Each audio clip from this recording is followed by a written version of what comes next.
الحمدللہ والصلاة والسلام علی رسول اللہ وعلی آلہ واصحابہ اجمعین اما بعد فاعوذ باللہ من الشیطان الرجیم بسم اللہ الرحمن الرحیم قال اللہ تبارک وتعالی فی القرآن العظیم فلا تقل لهما اف ولا تنہرهما وقل لهما قولا کریما صدق اللہ العظیم۔ آئیے ہم اور آپ نہایت عقیدت اور احترام کے ساتھ اپنے اور ساری کائنات کے آقا و مولا اللہ کے محبوب حضرت محمد مصطفیٰ صلی اللہ علیہ وسلم کی بارگاہ مقدسہ میں درود کا نذرانہ پیش کریں اور پڑھیں بآواز بلند اللہم صلی علی سیدنا و مولانا محمد معدن الجود والکرم وآلہ وبارک وسلم صلاۃ و سلاما علیک یا رسول اللہ صلاۃ و سلام علیک یا حبیب اللہ صلی اللہ تعالی علیہ وسلم۔ اللہ کا لاکھ لاکھ شکر اور پروردگار عالم کا احسان عظیم ہے کہ اس نے ہمیں اور آپ سب کو رمضان المبارک کا یہ مبارک مہینہ عطا فرمایا، اور یوں تو حدیث پاک میں جمعہ کے دن کو عید کا دن کہا گیا، اور وہ جمعہ کا دن کہ جس میں الحمدللہ ہم رمضان المبارک کے روزے سے بھی ہوں تو سبحان اللہ کیا کہنے۔ اللہ ہم سب کے اس روزے کو نماز تراویح کو اپنی بارگاہ میں قبول فرمائے، اور پورے مہینے ہم سب کو روزے رکھنے اور پوری ایمانداری کے ساتھ نماز تراویح پڑھنے کی توفیق عطا فرمائے، اور جو بھی عبادت ہم رمضان المبارک کے اس مبارک مہینے میں کریں اللہ اپنے محبوب صلی اللہ علیہ وسلم کے صدقے میں ہماری ان جملہ عبادات کو اپنی بارگاہ میں قبول فرمائے۔ اب رمضان المبارک کی آمد ہے، تو اس مناسبت سے جتنے بھی لوگ ہیں وہ کوشش یہ کریں گے کہ زیادہ سے زیادہ وہ عبادت کریں۔ میں آپ ہر انسان اپنی حیثیت سے زیادہ یہ کوشش کرتا ہے کہ رمضان المبارک کو ہم بہتر انداز میں گزاریں، لیکن رمضان میں عبادت سے پہلے آج کے اس موضوع میں آپ کی توجہ ایک خاص چیز کی طرف دلانا چاہوں گا، اللہ کرے کہ وہ بات آپ کو سمجھ میں آ جائے۔ حضور کی ایک حدیث ہے، اللہ کے رسول صلی اللہ علیہ وسلم کی ایک حدیث ہے۔ حضور صلی اللہ علیہ وسلم نے ارشاد فرمایا لا يقبل اللہ عدلا ولا صرفا، کہ اللہ ان لوگوں کے نہ فرض قبول فرمائے گا اور نہ ان کی نفل نمازیں قبول فرمائے گا۔ اللہ ان کے نہ فرض قبول فرمائے گا اور نہ ہی ان کی نفل نمازیں یا نفلی عبادت کو قبول فرمائے گا۔ پوچھا گیا یا رسول اللہ وہ کون لوگ ہیں؟ حضور صلی اللہ علیہ وسلم نے فرمایا عاق لوالدین، والدین کے نافرمان لوگ۔ اللہ جن کی عبادت، جن کے فرض اور نفل اپنی بارگاہ میں قبول نہیں فرمائے گا، کون ہے وہ؟ عاق لوالدین، والدین کے نافرمان لوگ۔ میں نے آج رمضان المبارک کا یہ پہلا جمعہ ہے، اسی لیے اس موضوع کو انتخاب کیا۔ میرے ذہن میں اچانک سے آیا کہ ہمارے لیے آج کی تاریخ میں سب سے زیادہ مناسب موضوع یہ ہے کہ ہم پورے مہینے عبادت کریں، اور ممکن ہے ہم انسان ہیں، ہم میں سے کسی کا رشتہ ممکن ہے کہ اپنے والدین سے بہتر نہ ہو، تو یہ نہ ہو کہ وہ پورے مہینے عبادت کرتا رہے اور اس کی عبادت بارگاہ پروردگار میں قبول نہ ہو۔ تو بہتر یہ تھا کہ پہلے وہ تمام سوالات کے جواب دے دیے جائیں، ان دروازوں کو بند ہی کر دیا جائے کہ جس کی بنیاد پر ہماری عبادت اللہ کی بارگاہ میں قبول نہ ہو۔ وہ کیا ہے؟ والدین کی نافرمانی، والدین کی گستاخی، والدین کی ناراضگی، انہیں ستانا، انہیں پریشان کرنا، انہیں گالی دینا، انہیں تکلیف دینا، انہیں ذلیل کرنا، ان سے رشتہ توڑ دینا، ان سے دور ہو جانا، یہ وہ سارے گناہ ہیں کہ جس کی بنیاد پر اللہ بندے کی عبادات کو کوئی بھی عبادت ہو اپنی بارگاہ میں قبول نہیں فرمائے گا۔ قرآن عظیم کا 15واں پارہ اور دوسرا رکوع ہے۔ جب آپ قرآن شریف اپنے گھر میں پڑھیں رمضان المبارک کے اس مبارک مہینے میں، اور جب یہ آیت آئے 15واں پارہ دوسرا رکوع، تو غور سے اس کو پڑھیے گا بھی اور سوچئے گا بھی۔ اس کی تفسیر سناتا ہوں آپ کو۔ اللہ فرماتا ہے بسم اللہ الرحمن الرحیم وَقَضَى رَبُّكَ أَلَّا تَعْبُدُوا إِلَّا إِيَّاهُ وَبِالْوَالِدَيْنِ إِحْسَانًا۔ ترجمہ یہ ہے کہ اللہ نے تمہیں یہ حکم دیا ہے، اللہ نے تمہیں یہ حکم دیا ہے کہ خدا کے علاوہ تم کسی اور کی عبادت نہ کرو۔ اللہ نے تمہیں یہ حکم دیا ہے کہ خدا کے علاوہ کسی اور کی عبادت نہ کرو۔ وَبِالْوَالِدَيْنِ إِحْسَانًا۔ غور کیجئے گا قرآن کی اس آیت پر۔ قرآن کا ترجمہ پڑھنا بہت آسان کام ہے، کہیں سے بھی آپ نے ترجمے کا قرآن لیا پڑھ لیا۔ میں ترجمہ نہیں سنا رہا ہوں، تفسیر اور اس آیت میں جو باریکیاں ہیں۔ پہلے اللہ کا ذکر ہے، پہلے اس آیت میں خدا کا ذکر ہے، اور خدا کے ذکر کے فوراً بعد ذکر والدین کا ہے۔ کیا فرمایا؟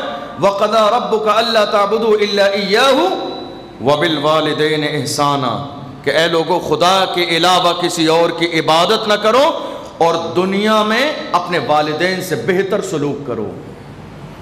خدا کے بعد قرآن کی اس آیت میں خدا کے ذکر کے بعد ذکر آیا والدین کا۔ اہمیت سمجھیے آپ، میں یہ نہیں کہہ رہا ہوں خدا کے بعد والدین کا مرتبہ، یہ نہیں کہہ رہا ہوں۔ خدا کے بعد اس کائنات میں ہمارے آقا کا مقام و مرتبہ ہے، لیکن خدا نے اپنے ذکر کے بعد اس امت کی ماں اور والد کا ذکر اس لیے رکھا تاکہ دنیا کو پتہ چل جائے کہ ماں باپ کتنے عظیم ہیں۔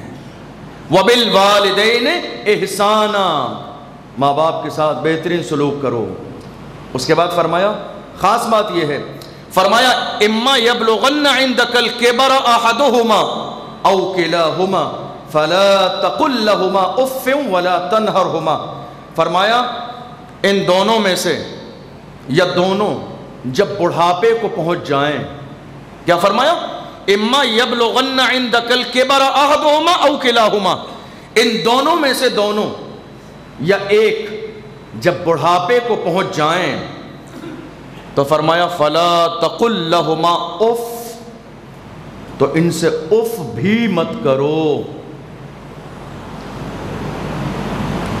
قرآن سنا رہا ہوں آپ کو پڑھ کے، فلا تقل لهما اف، ماں باپ سے اف بھی نہ کرو۔ اف، بزرگوں نے اف کا مطلب یہ بھی بتایا ہے کہ آپ بہت ارجنٹ کسی کام سے جانے والے تھے اور کافی دیر سے والدین کے پاس موجود تھے، انہوں نے کچھ نہیں کہا۔ جب بہت اہم کام کے لیے جانے والے تھے کہ آپ کا لاکھوں روپے کا نقصان ہو جاتا، اگر آپ کو 1 منٹ کی بھی تاخیر ہوتی، عین اسی وقت آپ کے والد نے یا آپ کی والدہ نے کوئی کام بتایا تو لامحالہ بندے کی زبان پہ آتا پہلے ہی بتا دیا ہوتا، اب اف۔ فرمایا یہ اف بھی جائز نہیں ہے۔ والدین کا جب حکم آ جائے، جب ماں کا حکم ہو، باپ کا حکم ہو، کسی بھی قیمت پر کسی طرح کا کسی انداز کا اف جو آپ کی زبان سے نکلے وہ بھی جائز نہیں ہے۔ اما یبلغن عندک الکبر احدهما او کلاهما، غور کیجئے گا، فرمایا جب یہ دونوں بوڑھے ہو جائیں، قرآن نے بوڑھے کو خاص کیوں کیا؟ قرآن نے یہ کیوں کہا جب بوڑھے ہو جائیں تو اف نہ کہنا؟ مطلب جوانی میں کہہ سکتے ہیں؟ ہرگز نہیں۔ بوڑھے کی قید قرآن نے اس لیے لگائی چونکہ جب وہ جوان ہوتے ہیں تو ہم بچے ہوتے ہیں، کچھ کہنے کی کنڈیشن میں ہوتے ہی نہیں ہیں، اور جب ہم جوان ہوتے ہیں تو والدین بوڑھے ہو جاتے ہیں۔ قرآن نے کہا جب یہ دونوں بوڑھے ہو جائیں، بہت سارے لوگ کہتے ہیں ماں باپ ہمیں بہت زیادہ پریشان کرتے ہیں، ایک بات کو 10 بار کہتے ہیں، بار بار وہی جملہ دہراتے ہیں۔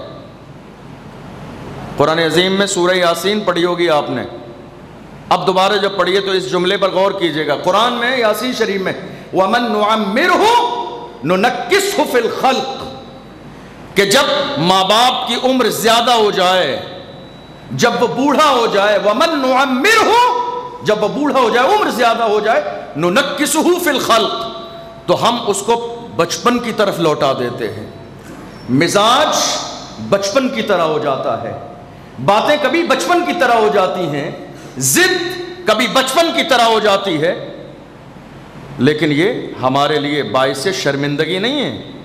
آج کتنے لوگ ہیں جو علی اعلان اپنے دوستوں کے سامنے اپنے والد کا انٹروڈکشن نہیں کراتے فخر کے ساتھ کہ یہ میرا باپ ہے، شرمندگی ہوتی ہے انہیں باپ کو باپ کہتے ہوئے۔ ان سے زیادہ بد نصیب اس امت میں اور کون ہو سکتا ہے؟ قرآن نے کہا جب یہ دونوں یا ایک بوڑھا ہو جائے، جب یہ بوڑھے ہو جائیں تو غور سے ان کی خدمت کرنا، اف نہ کہنا۔ وَقُلْ لَهُمَا، اگلے جملے پر غور کیجئے، وَقُلْ لَهُمَا قَوْلًا كَرِيمًا، اور جب ان کے سامنے بولنے کی نوبت آ جائے تو نرم انداز میں کلام کرنا، چیخنا نہیں، چلانا نہیں، لہجہ سخت نہیں کرنا، جو ان کی اپنی اوریجنل آواز ہے اس سے آواز تم اپنی بلند نہ کرنا، چہرہ بگاڑ کے بات نہ کرنا، چہرہ پھیر کے بات نہ کرنا، چہرے پہ شل ڈال کے بات نہ کرنا، پیشانی میں شل ڈال کے بات نہ کرنا۔ فرمایا وَقُلْ لَهُمَا قَوْلًا كَرِيمًا، جب ماں باپ کے سامنے بات کرنے کی بات آئے تو یہاں تک فرمایا گیا ماں باپ کے سامنے ایسے رہو گویا کہ تم حاکم وقت کے سامنے خادم کی حیثیت سے کھڑے ہو۔ ماں باپ کے سامنے ایسے رہو، ماں باپ کے سامنے ایسے رہو کہ بادشاہ وقت کے سامنے ہاتھ باندھ کے کھڑے ہو، جہاں نہ تمہیں ایک جملہ بولنے کی بغیر اجازت کی اجازت ہے، نہ منمانی کرنے کی اجازت ہے۔ والدین کی بارگاہ کا ادب یہی ہے۔ فرمایا وَقُلْ لَهُمَا قَوْلًا كَرِيمًا، اور جب ماں باپ کے سامنے رہو نرم لہجے میں بات کرو۔ یہ کمی بہت ہے آج ہمارے ہاں، وہ شخص جس کی کہیں نہ چلے، وہ انسان کہ جس کی کہیں بات نہ سنی جائے، جس کی کہیں کوئی عزت نہیں، جس کا کوئی مقام نہیں، جس کی کوئی ویلیو نہیں، اس کا سارا غصہ اترتا ہے ماں کے اوپر آ کے، سارا غصہ اس کا اترتا ہے والد کے اوپر آ کے، جس کی کہیں کوئی سننے والا نہیں۔ دوستوں میں دیکھ لیجئے اسی ظالم کو جو گھر میں آ کے ماں باپ کے سامنے لہجے کو تلخ کر لیتا ہے، دوستوں کے سامنے دیکھ لیجئے دوستوں کے ساتھ اس کا رویہ ایسا بولتا ہے تو ایسا لگتا ہے گلاب کے پھول جھڑتے ہیں اس کی زبان سے، اتنی نرمی، اتنی محبت۔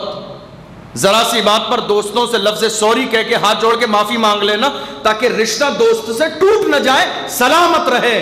یاد رکھیے دوست سے رشتہ ٹوٹ بھی جائے تو شاید قیامت کے دن سوال نہ ہو، لیکن ماں سے اگر رشتہ ٹوٹ گیا، والد سے اگر رشتہ ٹوٹ گیا تو میرے نبی فرماتے رضا الرب فی رضا الوالدین وسخط الرب فی سخط الوالدین، ماں باپ اگر راضی ہیں تو خدا راضی ہے، ماں باپ اگر ناراض ہیں تو خدا ناراض ہے۔ غور کیجیے اس جملے پر۔ ہم دوستوں کے لیے، ملنے والوں کے لیے، تعلقات والوں کے لیے رشتے کو بہتر بنانے کا جتنا خیال ہے نا، ہمیں ہر رشتہ نبھانے کا لحاظ ہے۔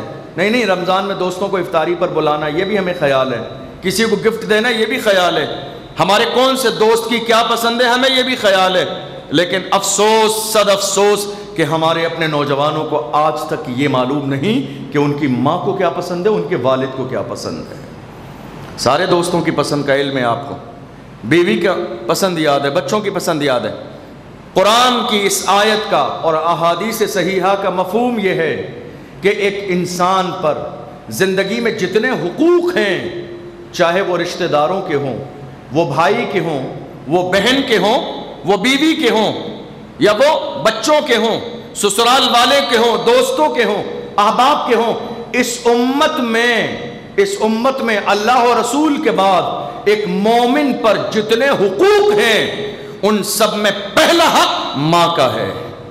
سب میں پہلا حق، بیوی سے پہلا حق ماں کا ہے، بچوں سے پہلا حق ماں کا ہے، دوست سے پہلا حق ماں کا ہے، بھائی سے پہلا حق ماں کا ہے، بہن سے پہلا حق ماں کا ہے اور والد کا ہے۔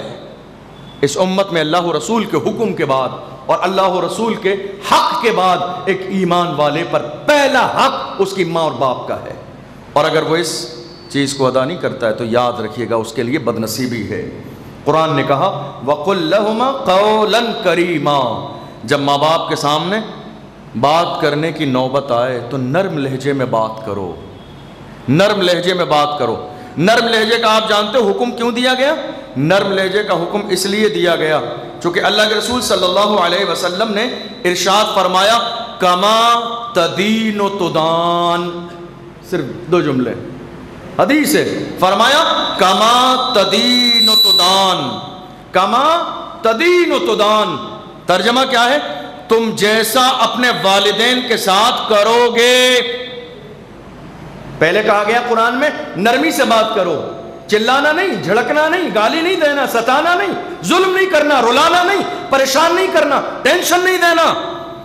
اور اس کے بعد آخر میں حدیث پاک میں میرے نبی نے فرمایا یہ سارے کام کیوں نہیں کرنا، نہ کرنے کی وجہ بیان کی گئی، فرمایا کما تدین و تدان، تم یہ کام کرنے سے پہلے یہ ضرور سوچ لینا اگر تم یہ کام کرو گے کما تدین و تدان تو جیسا تم اپنے والد اور والدہ کے ساتھ کرو گے ویسا ہی تمہارے ساتھ کیا جائے گا. یہ کس کا فرمان ہے؟ یہ میرا فرمان نہیں ہے، یہ صادق و مصدوق پیغمبر کا فرمان ہے. وہ زبان جس کو سب کن کی کنجی کہیں، اس کی نافذ حکومت پہ لاکھوں سلام. حضور کی زبان جس کا حال یہ ہے جو شب کو کہہ دیا دن ہے تو دن نکل آیا، جو دن کو کہہ دیا شب ہے تو رات ہو کے رہی، تمہارے منہ سے جو نکلی وہ بات ہو کے رہی.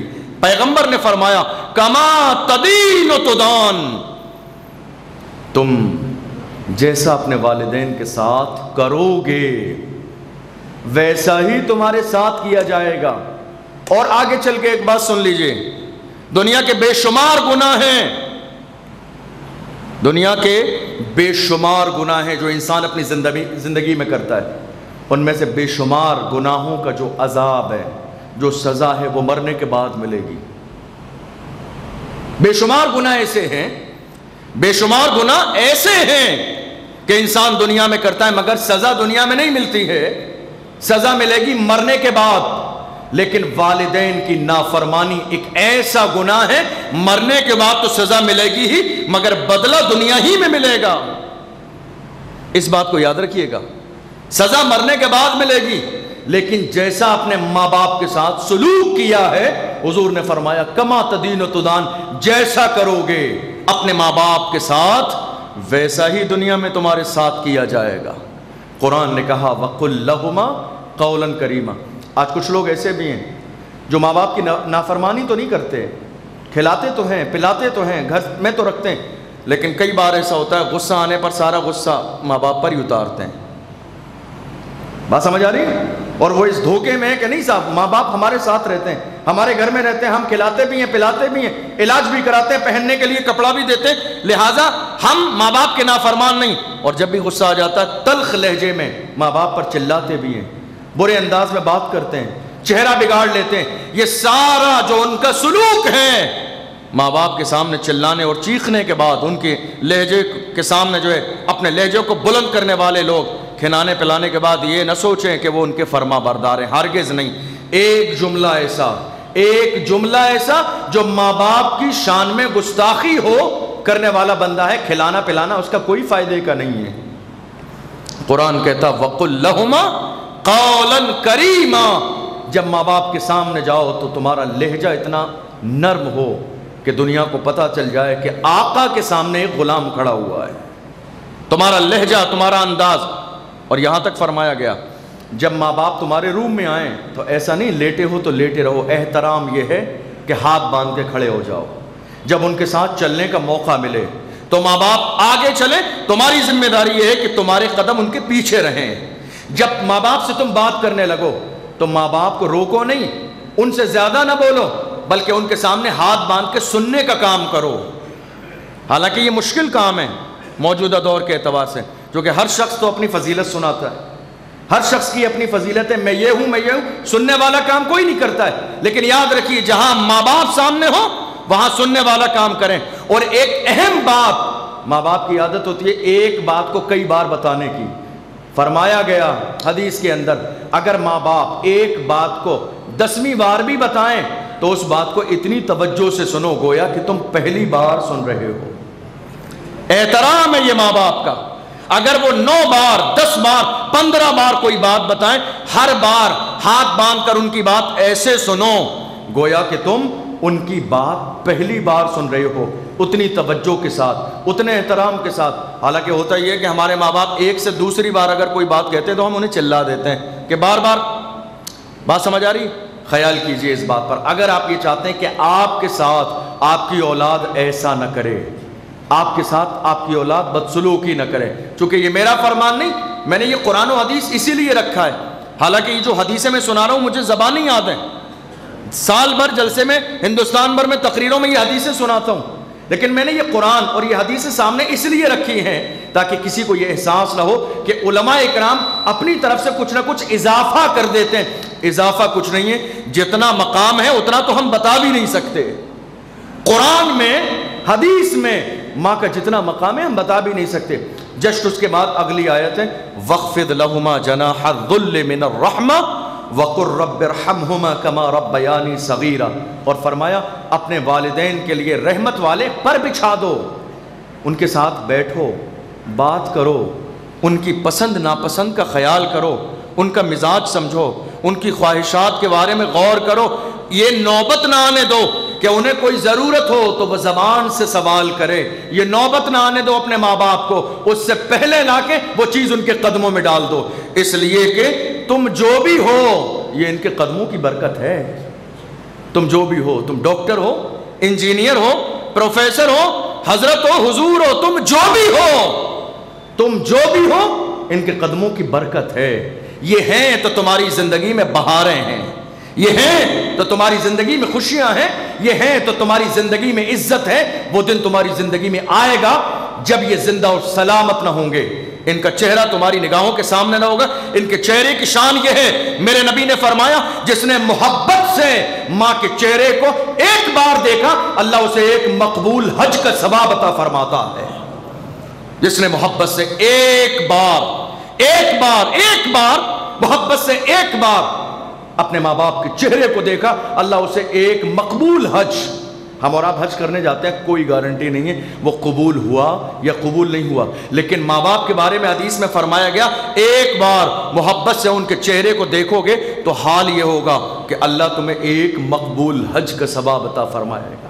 اسی میں آخری آیت میں کہا گیا وَقُلْ رَبِّ ارْحَمْهُمَا كَمَا رَبَّيَانِي صَغِيرًا، اور اپنے والدین کے لیے دعا کیا کرو خدا سے، اے اللہ ہمارے والدین پر رحم فرما، کما ربیانی صغیرہ، کہ جس طرح انہوں نے بچپن میں ہمارے اوپر رحم کیا اور ہمیں محبتوں کے ساتھ پالا، ہمیں جوان کیا۔ قرآن کی اس آیت میں اللہ نے بچپن کا ذکر کیوں کیا؟ وَقُلْ رَبِّ ارْحَمْهُمَا كَمَا رَبَّيَانِي صَغِيرًا، کہ اے اللہ ہمارے والدین پر رحم فرما جس طرح بچپن کے زمانے میں انہوں نے ہمیں پالا، محبتیں دیں، ہماری جائز خواہشات کو پورا کیا۔ بچپن کا ذکر کیوں کیا؟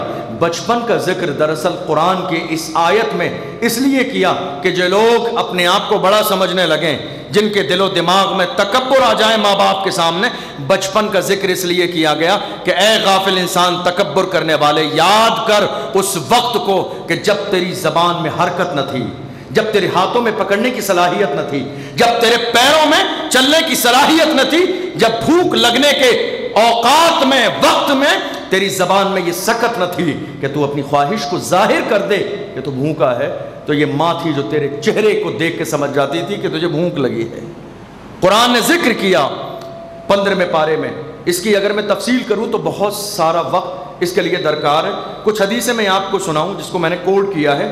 اللہ کے رسول صلی اللہ علیہ وسلم نے فرمایا عن ابی ہریرہ رضی اللہ عنہ قال رسول اللہ صلی اللہ علیہ وسلم ملعون من عق والدیہ، ملعون من عق والدیہ۔ حضرت ابو ہریرہ اس حدیث کے راوی ہیں، کہتے ہیں حضور نے فرمایا وہ شخص ملعون ہے، ملعون کہتے ہیں جس پر لعنت کی گئی ہو، وہ شخص ملعون ہے، ملعون من عق والدیہ، وہ شخص لعنتی ہے کہ جو اپنے والدین کا نافرمان ہے، وہ شخص لعنتی ہے، لعنت ہو شخص پر جو اپنے والدین کا نافرمان ہے، جو انہیں گالی دیتا ہے، برا کرتا ہے، ان کو ذلیل اور رسوا کرتا ہے، پریشان کرتا ہے، جو ان کی شان میں گستاخیاں کرتا ہے، دن و رات انہیں ٹینشن دیتا ہے، انہیں دبانے کی کوشش کرتا ہے، ان کے سامنے بلند آواز سے بولتا ہے۔ حضور نے فرمایا من عق والدیہ ملعون، جس شخص کا حال یہ ہے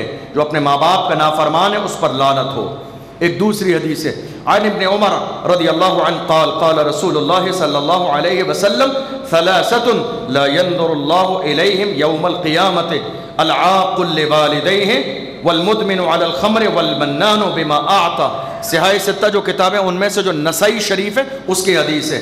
فرماتے ہیں اللہ کے رسول صلی اللہ علیہ وسلم نے فرمایا 3 لوگ ہیں ثلاثۃ لا ينظر اللہ الیہم فی یوم القیامہ.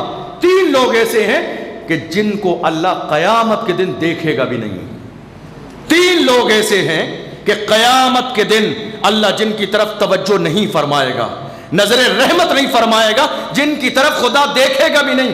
حضور نے فرمایا پہلا شخص العاق لوالدیہ, پہلا شخص ماں باپ کا نافرمان, جن کی طرف اللہ قیامت کے دن دیکھے گا بھی نہیں, جن سے کلام نہیں فرمائے گا, جن پر توجہ نہیں فرمائے گا, والدین کا نافرمان. دوسرا والمدمن علی الخمر, شراب پینے والا, والمنان بما اعطى, دے کر احسان جتانے والا, یعنی کچھ دے دیا کسی کو بھی, اللہ کے گھر میں دیا, مسجد میں دیا, مدرسے میں دیا, خانقاہ میں دیا, غریب کو دیا, محتاج, جس کو بھی جہاں دیا بہتر کام میں, اور اس کے بعد احسان جتا دیا, یا کسی دوست رشتہ دار کسی کو دیا, کچھ بھی دیا, احسان جتانے والا. ایک اور حدیث ہے, اللہ کے رسول صلی اللہ علیہ وسلم نے فرمایا الا انبئکم باکبر الکبائر. حضور نے فرمایا کیا تمہیں سب سے بڑے گناہ کے بارے میں نہ بتاؤں؟ اے میرے صحابہ, اے میرے صحابہ, الا انبئکم باکبر الکبائر, اے میرے صحابہ کیا تمہیں سب سے بڑے گناہ کے بارے میں نہ بتاؤں؟ صحابہ نے کہا بلا یا رسول اللہ, یا رسول اللہ فرمائیے. میرے نبی نے فرمایا عقوق الوالدین. بخاری شریف اور مسلم شریف دونوں میں یہ حدیث موجود ہے.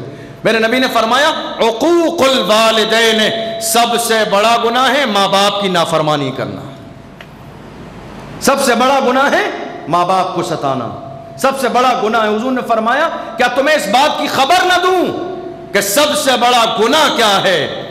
سب سے بڑا گناہ کیا ہے؟ کہا یا رسول اللہ بتائیے. حضور نے فرمایا عقوق الوالدین, سب سے بڑا گناہ یہ ہے ماں باپ کی نافرمانی کرنا. اس طرح میں نے اتنی ساری حدیثیں کوٹ کی ہوئی ہیں, پوری رات میں نے اس پر ریسرچ کی اس ٹاپک پر, اور ایک اور بھی ٹاپک تھا, اتنی حدیثیں ہیں. ایک اور حدیث سناؤں آپ کو. اللہ کے رسول صلی اللہ علیہ وسلم نے فرمایا رغم انفہ ثم رغم انفہ ثم رغم انفہ قیل من یا رسول اللہ قال من ادرک والدیہ عند الکبر او احدہما ثم لم يدخل الجنہ. حضور نے فرمایا رغم انفہ, ذلیل ہو جائے وہ شخص. کیا کہا حضور نے؟ ذلیل ہو جائے وہ شخص, رسوا ہو جائے وہ شخص. حضور نے کتنی بار کہا رغم انفہ ثم رغم انفہ ثم رغم انفہ, 3 بار, جس کا عربی میں ترجمہ ہوتا ہے ذلیل و رسوا ہو جائے وہ انسان. حضور نے یہ جملے 3 بار کہے.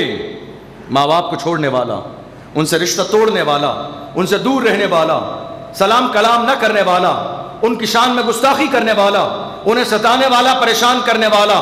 یاد رکھیے حضور نے کیا فرمایا, وہ یہ خواہش کرے محض نماز روزہ حج و زکوٰۃ, حضرت حضور پیر صاحب مولانا صاحب امام صاحب سے دعا تعویذ کے ذریعے وہ یہ سوچے کہ میں کامیاب ہو جاؤں, ہرگز نہیں. میرے نبی کا فرمان ہے, 3 بار میرے نبی نے فرمایا رغم انفہ ثم رغم انفہ ثم رغم انفہ.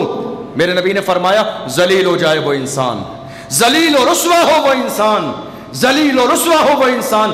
قیل من یا رسول اللہ, صحابہ نے کہا یا رسول اللہ کس کے بارے میں بات کر رہے ہیں آپ کس کے بارے میں کہہ رہے ہیں, یہ جملے کس کے بارے میں ارشاد فرما رہے ہیں ذلیل ہو جائے وہ انسان؟ میرے آقا صلی اللہ علیہ وسلم نے فرمایا من ادرک والدیہ عند الکبر او احدہما ثم لم يدخل الجنہ. وہ انسان کہ جس نے ماں باپ کا بڑھاپا پایا, وہ انسان کہ جس کی نگاہوں کے سامنے اس کے بوڑھے ماں باپ رہے اور ان کی خدمت اور عزت کر کے ان کو راضی کر کے جنت میں داخل نہ ہو سکا, نافرمانی کرتا رہا, ستاتا رہا, پریشان کرتا رہا, ان کے سامنے چیختا رہا, چلاتا رہا, لہجے کو بلند کرتا رہا. جوانی کے جوش میں یاد رکھیے یہ جوانی, اس جوانی کا کوئی ٹھکانہ نہیں ہے, اس جوانی کا کوئی جو ہے بھروسہ نہیں ہے. بڑے بڑے سکندر قبرستان میں جا کے آباد ہو گئے. اترائیے مت جوانی پہ. جوانی کا غرور, جوانی کا جوش جو ہے, اپنی مضبوط ہڈیوں کا جوش والد کی کمزور ہڈیوں پہ آزمانے کی ضرورت نہیں ہے. بڑے بڑے سورما اور پہلوان جنہیں اپنی دولت, جنہیں اپنے جسم کے پاور, حسن و جمال پر ناز تھا, آج قبرستان میں ان کی قبر میں جا کے دیکھو ان کی ہڈیاں بھی سلامت نہیں ہیں. ماں باپ غرور کرنے کے لیے نہیں ہیں, تکبر کرنے کے لیے نہیں ہیں, بلکہ ایک صحابی تو آئے. آج تو ایک انسان جس کی شادی ہو جائے اور ایک بچہ ہو جائے, شادی ہونے کے بعد بچہ بھی نہ ہو, مطلب سال 2 سال ماں باپ کو چھوڑ دیتا ہے وہ، اور جب اس سے کہا جاتا ہے ماں باپ کو توجہ نہیں دیتے تو وہ کہتا ہے میرے اوپر اور بھی ذمہ داری ہے. کیا ہے؟ میرے اوپر اور بھی ذمہ داری ہیں. ذمہ داری کس کی ہے؟ میری بیوی کی ذمہ داری ہے. غور کیجئے، غریبی کے زمانے میں بوڑھے 2 ماں باپ نے 10 بچے پال لیے. غریبی کے زمانے میں 5 بچے 6 بچے غریبی کے زمانے میں پال لیے. آج یہ 5 اور 6 بچے مل کر 2 بوڑھے ماں باپ کو نہیں پال سکتے. بچپن کا زمانہ ہوتا ہے نا، لوگ آپس میں عزت کرتے ہیں میری ماں ہے، میری ماں ہے، میرے باپ ہے، میری ماں ہے. بدنصیبی کی بات یہی جوان ہونے کے بعد اتنے متکبر ہو جاتے، اتنے گھمنڈی ہو جاتے ہیں، پھر بٹوارا چلتا ہے، نہیں ماں تیرے حصے میں باپ میرے حصے میں، ماں تیرے حصے میں باپ میرے حصے میں. یاد رکھیے جن بزرگوں نے پوری زندگی پریشانی میں گزاری اور آپ کو پال کے جوان کیا، اب بڑھاپے کا زمانہ ان دونوں کے ساتھ رہنے کا دور تھا. بڑھاپے کا زمانہ آپ کے والد اور والدہ کا ساتھ میں رہنے کا تھا، جبکہ وہ بزرگ لوگ اپنی ہاری بیماری پریشانی کا ذکر ایک دوسرے سے کر سکیں. ایسے زمانے میں ہمارے یہاں ہندوستان میں بٹوارا ہو جاتا ہے. ہندوستان کے کئی شہروں کی مثال میرے سامنے ہے. بٹوارا ہو جاتا ہے، نہیں ماں تیرے حصے میں والد میرے حصے میں. ان سے زیادہ بدنصیب اولاد اور کون ہو سکتی ہے جو اپنے ماں باپ کو ایک جگہ نہ رہنے دے؟ ان سے زیادہ بدنصیب کون ہو سکتا ہے؟ ایک شخص آیا حضور کی بارگاہ میں، جاء رجل الى النبی صلی اللہ علیہ وسلم فقال یا رسول اللہ من احق الناس بحسن صحبتی. آیا وہ شخص کا، یا رسول اللہ میری زندگی میں سب سے زیادہ امپورٹنٹ میرے لیے کون ہوتا ہے، جس کے ساتھ میں سب سے پہلے بھلائی کروں، سب سے پہلے جس کو کھلاؤں پلاؤں، سب سے زیادہ جس کی عزت اور محبت کروں؟ کون ہے؟ بیوی ہے، بھائی ہے، ماں ہے، رشتہ دار ہے، کون ہے؟ غور سے سنیے گا، میرے نبی صلی اللہ علیہ وسلم نے یہ نہیں فرمایا کہ لوگ کہتے ہیں نا اب تو میرا رشتہ بیوی سے جڑ گیا اس کی ذمہ داری ہے. میرے نبی نے فرمایا امو کا، سب سے پہلے تیرے ہر بہتر سلوک کی حقدار تیری ماں ہے. کہا یا رسول اللہ پھر؟ دوسری بار فرمایا ماں ہے. ثم من یا رسول اللہ، تیسری بار کہا پھر کون؟ تیسری بار بھی میرے نبی نے کہا تیری ماں ہے. چوتھی بار کہا ثم من، پھر یا رسول اللہ کون زیادہ حقدار ہے میرے بہتر سلوک کا؟ فرمایا ابو کا، تیرا باپ. 3 درجے ماں کو دیے، 1 درجہ والد کو دیا. لیکن یہ نہیں 1 درجہ والد کو دیا تو والد کی اہمیت بالکل نہیں ہے، ایسا بالکل بھی نہیں ہے. محدثین فرماتے ہیں کہ ماں کو 3 درجے اس لیے دیے جو کہ ماں 3 تکلیفیں برداشت کرتی ہے. پہلی تکلیف 9 مہینے پیٹ میں رکھنے کی، جبکہ وہ نہ چین سے سو سکتی ہے نہ سکون کر سکتی ہے. دوسری تکلیف پیدائش کے وقت کی، اور تیسری تکلیف دودھ پلانے کے زمانے کی، جبکہ وہ سردی اور نزلے اور زکام سے بچنے کے لیے اپنی ہر خواہش کو پیروں تلے رون کر بچے کو دودھ پلاتی ہے. یہ 3 قربانیاں ایسی ہیں جو مرد نہیں دے سکتا. اس لیے میرے آقا صلی اللہ علیہ وسلم نے فرمایا، ایک دوسری حدیث میں ہے جاء رجل الی النبی صلی اللہ علیہ وسلم، حضور کی بارگاہ میں ایک شخص آیا، جنت کے بارے میں سوال کیا. میرے نبی سے کہا یا رسول اللہ آپ جہاد میں جا رہے ہیں، میری بھی خواہش ہے میں بھی چلوں. کہاں جا رہے ہیں؟ جہاد میں. ہم ماں باپ کو چھوڑ کر رشتہ خراب کر کے اجمیر جا رہے ہیں، الگ الگ جگہوں پہ جا رہے ہیں، بزرگوں کی بارگاہ میں جا رہے ہیں، پیران اعظام کا استقبال کر رہے ہیں، انہیں بلا رہے ہیں، ان کے نذرانے دے رہے ہیں، ان کی خدمتیں کر رہے ہیں. بات سمجھ میں آ رہی ہے؟ علماء اکرام سے ہمارے رابطے، ان کی خدمت کر رہے ہیں. یہ سارے کام بہتر ہیں مگر ماں باپ کو راضی کرنے کے بعد. منع نہیں کر رہا ہوں، علماء اہل سنت کی خدمت اور عزت کیجیے، ان کا خیال رکھیے. جو برحق اہل سنت کے پیران اعظام ہیں ان کی قدر اور عزت کیجیے، کوئی مسئلہ نہیں ہے، لیکن پہلا درجہ ماں کا ہے. وہ شخص آیا کہا یا رسول اللہ میں بھی جہاد میں جانا چاہتا ہوں. اللہ کے محبوب صلی اللہ علیہ وسلم نے فرمایا احی والداک، یہ بتا کیا تیرے گھر میں تیرے ماں باپ زندہ ہیں؟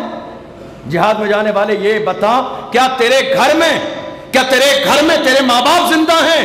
کہا یا رسول اللہ میرے ماں باپ زندہ ہیں. میرے نبی نے فرمایا فَالْزِمْهَا فَإِنَّ الْجَنَّةَ عِنْدَ رِجْلَيْهَا، ماں باپ کی غلامی میں چلا جا اور ان کی غلامی کو زندگی کا سب سے بڑا قیمتی اثاثہ مان لے، اس لیے کہ جنت انہی کے قدموں میں ہے. حضور نے جہاد میں شامل نہیں کیا، حضور نے اپنے لشکر میں اس آنے والے کو شامل نہیں کیا جس نے کہا میرے گھر میں میرے والدین زندہ ہیں. یاد رکھیے اللہ کے رسول صلی اللہ علیہ وسلم نے ایک اور حدیث بیان فرمائی، رزق سے پریشان ہونے والا، آپ کے مطلب کی بات ہے، رزق سے پریشان ہونے والا، کاروبار سے پریشان ہونے والا، حضور نے فرمایا جو یہ چاہتا ہے کہ اللہ اسے بڑا کاروبار دے، اس کے رزق میں برکتیں دے، اس کی جائز مرادوں کو پورا چلے، ہر عمل سے پہلے، ہر وظیفے سے پہلے، ہر تعویذ سے پہلے اس کے لیے ضروری یہ ہے کہ وہ ماں باپ کو راضی کر کے ان سے دعا کرا دے۔ جو یہ چاہتا ہے دو چیزیں، میرے نبی نے فرمایا جسے دنیا میں دو چیزیں چاہیے، ایک کاروبار میں ترقی، بزنس میں ترقی، رزق حلال میں اضافہ، اور دوسری چیز اپنی عمر میں اضافہ۔ جس کو یہ دو چیزیں چاہیے، میرے نبی نے فرمایا اس کو چاہیے کہ وہ اپنے ماں باپ کو راضی کر لے۔ اس لیے ماں باپ کی رضا دنیا میں عزت دلانے کا ذریعہ ہے، اور ماں باپ کی نافرمانی دنیا میں انسان کو ذلیل کرانے کی سبب اور وجہ ہے۔ ایک آخری بات آپ کو بتاتا ہوں، وقت بھی ہو گیا ہے۔ مجھے ایک واقعہ یاد آیا، آخری واقعہ آپ کو بتا دوں، وقت ہو گیا ہے۔ حضرت مالک بن دینار، آپ نے نام سنا ہوگا، بڑی مشہور نام ہے ان کا، حضرت مالک بن دینار، تابعی ہیں، بہت بڑے اللہ والے ہیں۔ ان کے دل میں خیال آیا حج کے لیے، ان کے دل میں خیال آیا حج کرنے جانے کے لیے، تیاری کی، حج پہ گئے۔ جب پہنچ گئے حرمین شریفین، اس وقت میں انہوں نے جب کعبے کے ارد گرد لوگوں کا ہجوم دیکھا، صفا و مروہ کی سعی کرتے لوگوں کو دیکھا، تو دل بھر آیا، اللہ کی بارگاہ میں دعا کی، اے اللہ اتنی بڑی تعداد میں لوگ تیرے حرم میں آئے ہوئے ہیں، اے اللہ میں یہ جاننا چاہتا ہوں وہ شخص کون ہے اس سال کہ جس کا حج تو نے قبول کیا، اور میں یہ جاننا چاہتا ہوں وہ شخص کون ہے کہ جس کا حج تو نے قبول نہیں کیا، اس کے منہ پہ مار دیا۔ اے اللہ میں ایسے دو لوگوں کو جاننا چاہتا ہوں۔ خواہش کی، جب رات کو سو گئے، جب نیند آ گئی تو بشارت دی گئی اس شخص کے بارے میں کہ جس کا حج اللہ نے قبول فرمایا، اس کے بارے میں بھی بتا دیا گیا، اور ایک وہ شخص جس کا حج اللہ نے قبول نہیں کیا، اس کے بارے میں بھی بتا دیا گیا، اور فرمایا گیا وہ بلخ کا رہنے والا، خراسان افغانستان کے علاقے کا رہنے والا ایک شخص ہے جس کا نام محمد ابن ہارون ہے۔ غور سے سنیے گا، محمد ابن ہارون بلخ کا رہنے والا جس کا حج قبول نہیں ہوا۔ جس کا قبول ہو گیا سبحان اللہ، اللہ کا شکر ادا کیا۔ جس کا قبول نہیں ہوا اس کے بارے میں تلاش اور جستجو شروع کی، پتا تو کروں ایسا کون سا گناہ ہے۔ ہم نے سنا ہے کہ جب لوگ حج پہ آتے ہیں تو وہ گناہوں سے ایسے پاک ہو جاتے ہیں گویا کہ ماں کے پیٹ سے پیدا ہوئے ہوں۔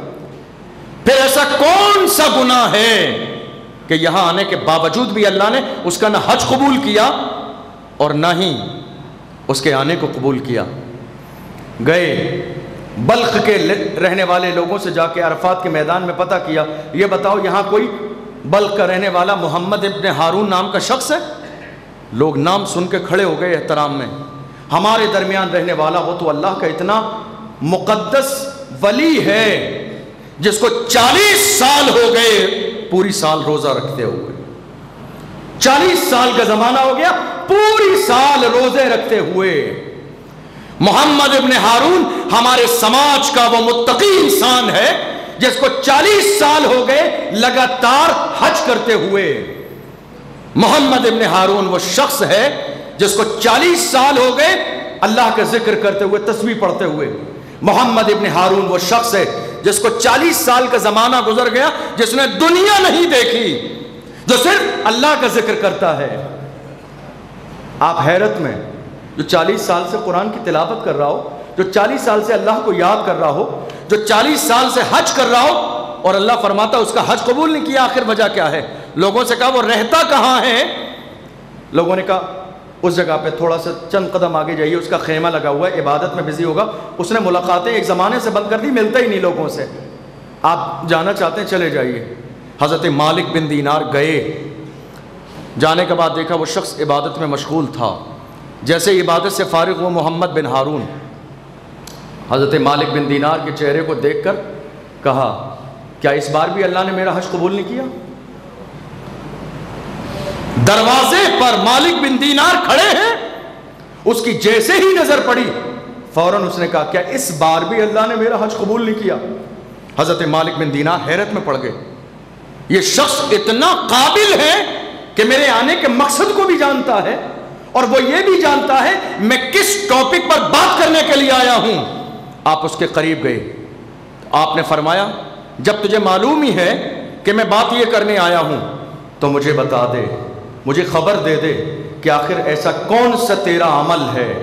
میں نوجوانوں سے کہوں گا میری بات کو غور سے سنیے گا اور دل میں بسا کے لے جائیے گا اور یہ زندگی بھر یاد رکھیے گا۔ مالک بن دینار نے کہا یہ بتا کہ تیرا کون سا ایسا عمل ہے جس کی بنیاد پر 40 سال سے تو حج کرتا ہے مگر اللہ نے تیرے حج قبول نہیں کیے۔ 40 سال ہو گئے تجھے لگاتار پوری سال روزے رکھتے ہوئے مگر اللہ نے تیرا کوئی روزہ قبول نہیں کیا، تیری تسبیح قبول نہیں کی، تیرا ذکر قبول نہیں کیا، آخر ایسا کون سا تیرا عمل ہے؟ اس کی آنکھوں میں آنسو آ گئے۔ اس نے کہا یہ بات اس زمانے کی ہے، یہ بات اس زمانے کی ہے جب کہ میں جوان تھا، میری ماں نے غریبی کے دور میں بڑی قربانیاں دے کر مجھے پالا، مجھے جوان کیا، کھلایا پلایا، میری جائز ضرورتیں پوری کی، مگر بدنصیبی سے مجھے بری صحبت مل گئی، شراب پینے والوں کی صحبت مل گئی، اور جب شراب پینے والوں کی صحبت ملی تو میں شرابی بن گیا۔ صحبت بہت امپورٹنٹ چیز ہے۔ بزرگوں نے فرمایا صحبت صالح ترا صالح کند، صحبت طالع ترا طالع کند، فارسی کا لفظ ہے، فارسی کا شعر ہے، اچھوں کی صحبت تمہیں اچھا بنائے گی، بروں کی صحبت برا بنائے گی۔ صحبت کے اندر کمال یہ ہے، صحبت کے اندر حقیقت صحبت کی یہ ہے کہ 2 دن 4 دن کسی کی صحبت میں رہنے لگ جائیے، اس کی زبان کے جملے آپ کی زبان پر آ جائیں گے۔ صحبت کے اندر ایک اپنا اثر ہوتا ہے۔ اس نے کہا جوانی کے زمانے میں، جوانی کے دور میں، جب میں جوانی کے جوش میں اتراتا تھا تو مجھے ایسے لوگوں کی صحبت ملی جو شراب پیتے تھے، صحبت نے میرے اندر اثر کیا اور میں نے شراب پینا شروع کر دیا۔ ایک دن وہ بھی آیا، 30 شعبان تھی، یعنی کل کی رات، گزری ہوئی رات، چاند رمضان کا نظر آ گیا، مجھے میرے دوست لے گئے، شراب پلا دی، اتنی شراب پلا دی، تراویح ہو گئی، لوگ اپنے گھروں میں سحری کا انتظام کرنے لگے، مگر میں شراب کے نشے میں دھت اپنے گھر واپس آیا۔ میری ماں میرے انتظار میں تھی کھانا بنانے کے لیے، تندور میں اس نے آگ جلائی ہوئی تھی روٹیاں لگانے کے لیے۔ جب میں دروازے پر آیا لڑکھڑاتا ہوا تو میری ماں نے دروازہ کھولا، اور جب مجھے نشے کی حالت میں دیکھا تو میری ماں نے کھینچ کے ایک تماچا میرے چہرے پہ مارا اور فرمایا ظالم، رمضان کا مہینہ شروع ہو گیا، تجھے آج بھی حیا نہیں آئی؟ رمضان کا مہینہ شروع ہو گیا، تجھے آج بھی غیرت نہیں آئی؟ تجھے آج بھی ذرے کے برابر غیرت نہیں آئی کہ تو مومن ہے اور قرآن کے خلاف کام کرتا ہے، حدیث کے خلاف کام کرتا ہے، شریعت کے خلاف کام کرتا ہے، آخر تو کیسا مومن ہے؟ میری ماں نے کھینچ کے میرے چہرے پہ ایک تماچا مارا، اور جب میری ماں نے میرے چہرے پہ کھینچ کے تماچا مارا مجھے غصہ آ گیا۔ نشے کی حالت میں تھا، میں یہ امتیاز بھول گیا تھا، میں یہ فرق بھول گیا تھا کہ میرے سامنے کوئی عام انسان ہے یا وہ ماں ہے کہ جس کی قدموں میں میری جنت ہے، میں یہ بھول گیا تھا۔ میں نے بدلے میں ماں کو مارنا شروع کر دیا، نشے کی حالت میں تھا، میں نے بدلے میں ماں کو مارنا شروع کیا، اور اس کے بعد میرا غصہ بڑھتا چلا گیا۔ بالآخر میں نے اپنی ماں کو جلتے ہوئے تندور میں دھکا دے دیا، میری ماں تندور میں گر گئی، وہ چیختی رہی، چلاتی رہی، وہ جلتی رہی، اس کے جسم کو آگ جھلساتی رہی، لیکن میں نشے کی حالت میں تھا، مجھے یہ احساس نہ ہوا کہ میں نے اپنی دنیا و آخرت دونوں کو تباہ کر لیا ہے۔ میری بیوی آئی، اس نے دھکا دے کے مجھے حجرے کے اندر کیا، اور اس کے بعد ماں کو بچانے کی کوشش کرنے لگی، لیکن تندور کے اندر آگ اتنی تیز تھی کہ چند لمحات میں میری ماں چیخنے اور چلانے کے بعد اس کی روح نکل چکی تھی، اس کا پورا جسم خاکستر ہو چکا تھا جل کے۔ جب آدھی رات گزری، میرا نشہ ختم ہوا، اور جب میں بیدار ہوا تو میں نے پوچھا ماں کہاں ہے؟ تو ماں نے جب ماں کے بارے میں پوچھا تو میری بیوی نے غصے میں جواب دیا، کہا ظالم، تو نے اپنی دنیا اور آخرت کو تباہ کر لیا ہے۔ جب میں نے دیکھا مجھے اتنا احساس تھا، اتنا افسوس تھا کہ میں نے جس ہاتھ سے ماں کو مارا، جس ہاتھ سے میں نے ماں کو جلتے ہوئے تندور میں دھکا دیا ہے، اے مالک بن دینار دیکھو میرا یہ وہی ہاتھ ہے، میں نے اسی دن اسی رات کڑھاری لے کر اپنے اس ہاتھ کو جسم سے الگ کر دیا تھا، اسی وقت میں نے اپنا ہاتھ کاٹ دیا کہ جو ہاتھ ماں کی شان میں گستاخی کرنے والا ہو وہ اس بات کا ہرگز حقدار نہیں کہ وہ میرے جسم کے ساتھ جڑا رہے۔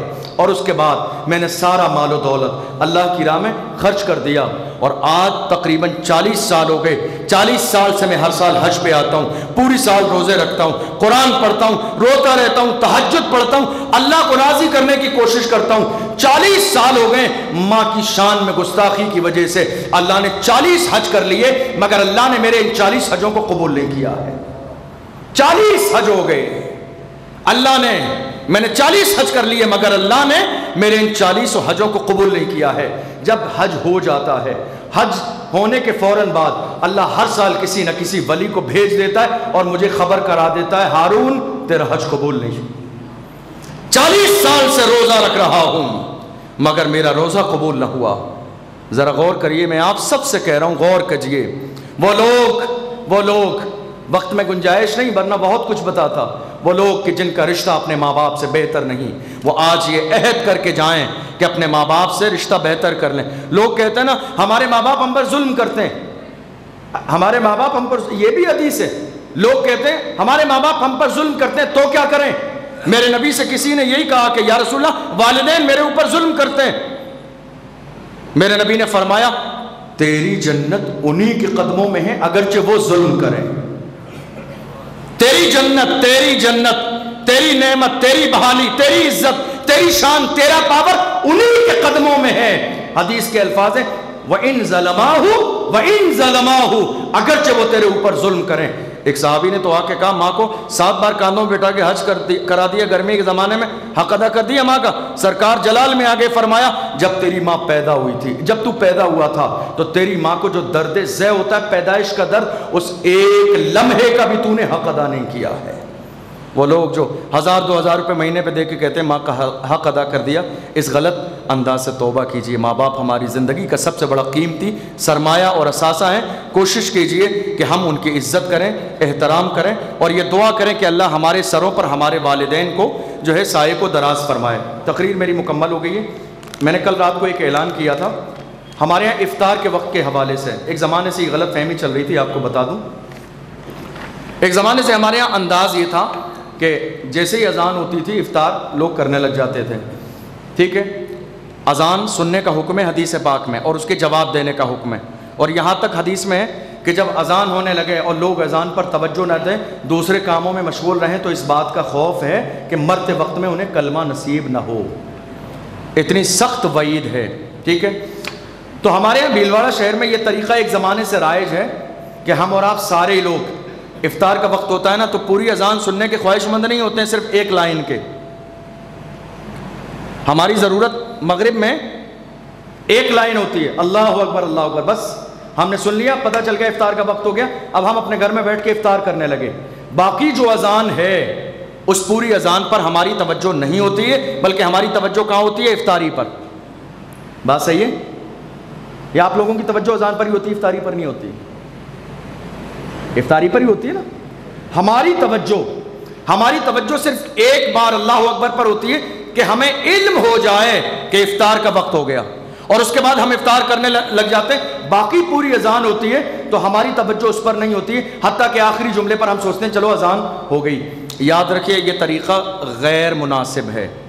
میں اس مسئلے پر کئی دن سے تمام کتابوں کو جو ہے پلٹ رہا تھا، میرے پاس فتاوی رضویہ بھی موجود ہے، سارے حوالے میں نے نوٹ کیے ہوئے ہیں، فتاوی عالمگیری بھی موجود ہے، فتوے کی کتاب یہ بھی موجود ہے، بہار شریعت میں نے اس میں بھی نشان لگایا ہوا ہے، لیکن اب وقت میں اتنی گنجائش نہیں کہ میں کھول کر دکھاؤں، اگر کسی کو دیکھنا ہوگا وہ آ جائیں گے۔ باقی ان سب کے اعتبار سے میں یہ اعلان تیار کر دیا۔ کئی دن سے میں اس مسئلے کو غور و فکر کر رہا تھا کہ ہمارے ہاں رمضان میں شریعت کے مطابق 100% عمل ہونا چاہیے، نماز تراویح ہو یا اس کے علاوہ بھی ہو۔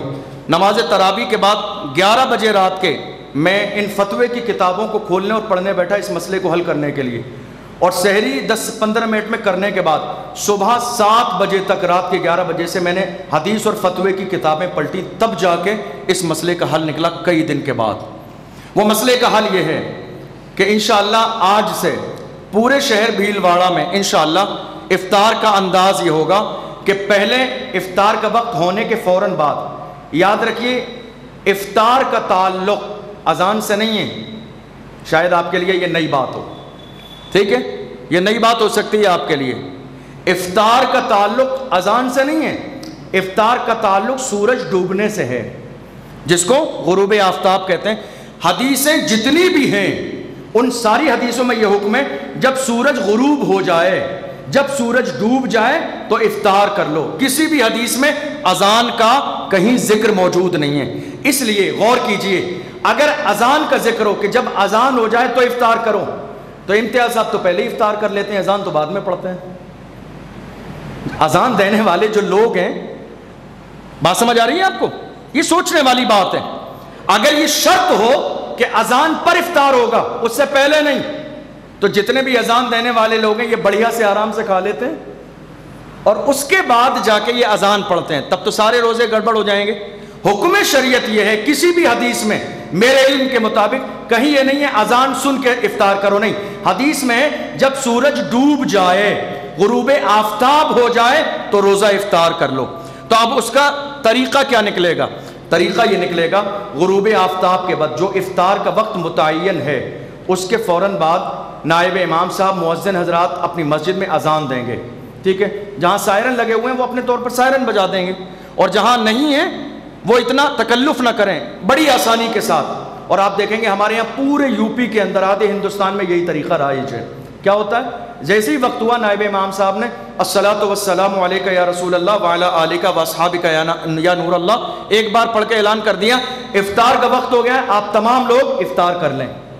ایک بار یا دو بار بول دیا افطار کا وقت ہو گیا، 5 منٹ کا وقت رہے گا، افطار کر لیجئے، اس کے بعد اذان پڑھی جائے گی، چونکہ اذان سننے کا حکم ہے، ٹھیک ہے۔ اور اذان سننے کا آپ جانتے ہیں کتنا اہم حکم ہے۔